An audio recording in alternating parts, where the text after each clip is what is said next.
Hi, this is Terry Peterson, the team lead for CHSagent.com. The reason we're providing you this video, in short, is because I used to be a commercial appraiser. So I always felt like it was best to walk people through how we look at numbers. I feel like that better explains things than just tossing a number out to you and saying, hey, this is the number we think a property is worth, because obviously more goes into it than just a single digit. So to try to keep this as brief as possible, I'm going to go ahead and jump into the details here. We're not going to go into every single number here. We're going to just kind of walk across the columns to walk you through the process, of how we come up with numbers.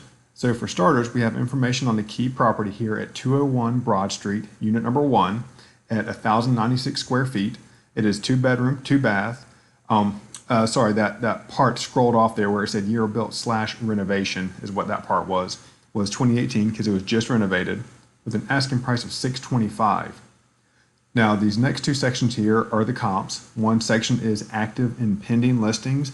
Active meaning they're currently for sale. Pending meaning that they are still showing publicly in MLS and on Zillow, but they're under contract.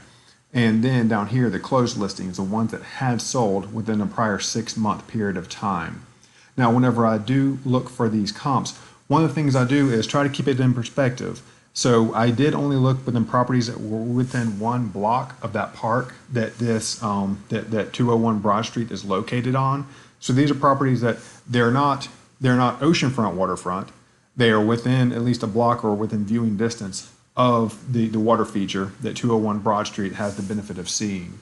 So these should all be comparable properties within a very tight geographic location.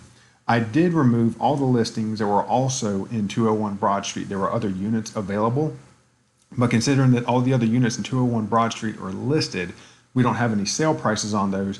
I don't believe it is fair to fill this up with 4 or 5 comps from the same building, from the same renovation company. So for that, I removed those and only looked at active and closed properties of other buildings around it to try to gauge, are they asking a reasonable price for those properties or not? So now to jump into the columns here, the first column we have is the status column. These are all active properties. None are pending, so none are pending contract. And these are the closed properties. Here you have the street addresses and the unit numbers if you wanted to look up those properties, as well as the MLS numbers to make sure you're looking at the correct property. This column is the original asking price on these properties. This column here is if those prices had been adjusted or reduced at any point along the way prior to it selling. And then the final sold price, of course, only down here in the sold section. This percentage column on the top is the difference between the original asking price and if it had been adjusted, what it's been adjusted to. Whereas down here in the sold section is the difference between the original asking price and the final sold price. Then we have the sold date. So we have a good spread here showing properties that have sold end of 2018, sold a couple months ago, and sold within a month of right now. Then we have days on market, square footage, number of bedrooms, number of bathrooms, year built, and here we calculate an asking price per square foot. That is the most recent price, that would be the reduced price divided by the square footage. Down here we have the sold price per square foot, which would be the sold price divided by the square footage. And what we do with these numbers is, one, we average them down to see what does that market look like. Current properties on the market, on average, have been sitting on the market for 135 days. Now, we consider 30 to 60 days on market a healthy time frame for properties to sit on the market. Anything more than 60 days means the prices are a bit high. They should be reduced to come within scope of what the market is expecting. Less than 30 means they're probably asking too little and should have raised their prices some. Basically, the seller could have netted a little bit more for their properties. So for that reason, up here, the active properties have an average days on market of 135. That's a little bit lengthy. That's pushing about 5 months. So we did suggest that should be adjusted down some because they're sitting on the market for too long. Now in the sold section, the average days was 28. That is low, so we gave the opposite adjustment to bring that number up because these properties probably could have achieved a higher price had they increased their price some. Next, we have the square footage. All homes have basically an economy of scale to them. The larger the home, the lower the price per square foot. The smaller the home, the higher the price per square foot. So active properties averaged out at 800 square foot compared to, that's about 20% different than the one we're looking at 1,000 square feet. So basically larger property, lower price per square foot. So we made an adjustment there. Vice versa, of the closed properties, they averaged out at 1,150 square feet. So a positive adjustment there. Bedrooms, the average here was 1 bedroom. So that obviously needs to be adjusted up to consider we've got 2 bedrooms in our subject property. In the closed properties, they're the same, 2 bedrooms, same as our property, 2 bedrooms, so no adjustment. Bathroom, they averaged out at 1 on the active properties. That's not as many as we have, so an adjustment for that. And down here we have 1.5, so we have an adjustment for that as well.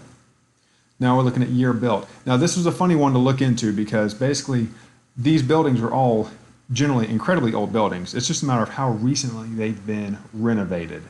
And so this Broad Street property was recently renovated, so I brought it age up to 2016 when its renovations were done. These other two have had some updates, but as far as the entire structure being renovated, I couldn't find much information on that, so I left those dates as the original. Same down here in the bottom, this Bouffane Street was recently heavily renovated, where these others two, I could not find information that provided a recent date they had been heavily renovated. So that's why these dates are what they are, and why the adjustments are what they are, because Broad Street is the most recently renovated property on the market. Now, what this comes down to is that compared to other properties on the market, that this property comps out pretty well. They have priced themselves right along with the market at $625. My number agrees with that. A couple things to take into consideration. Active properties on the market on average have had to drop their price by 5%, as well as those that had sold recently, they on average dropped their price 2% from original asking price to the final sold price. A 2% drop from $625 comes in at $612,000, actually $612,500 specifically. If we look at a 5% drop, it does come in right at $600,000. So one, I got a couple things to throw at you here. One, my recommendation would be to throw an initial offer out north of $600,000. I don't think I'd throw an initial offer out north of $612,000. But keep in mind, this being an entirely renovated building, it is kind of like buying from a new construction builder. They may not move on their price, and if so, that is fine. They will sit on the market until they sell at their price, and being as how where they are located, they will end up selling. So I'm going to say a couple different things here, that on one hand, as far as the comps go, I would try to get about $10,000 off the price of this property if possible. But again, given their location downtown and the lack of competition, because there's only so many buildings you can squeeze in downtown, if they decide not to negotiate and sit on their price, they will still sell out at those prices, and they will single-handedly increase the average price per square foot in that area downtown. So I would not fret that 625 is an outlandish number whatsoever. I think it is a very realistic number. I would suggest trying to swing it down 10 grand if possible, but keep in mind they may not move on that, and I think they'd have good reason not to should they choose not to. So that's the best summary I believe I can give in a short amount of time here. If you do have any questions, please feel free to reach back out through Natasha, and we will do our best to answer those questions. Thank you.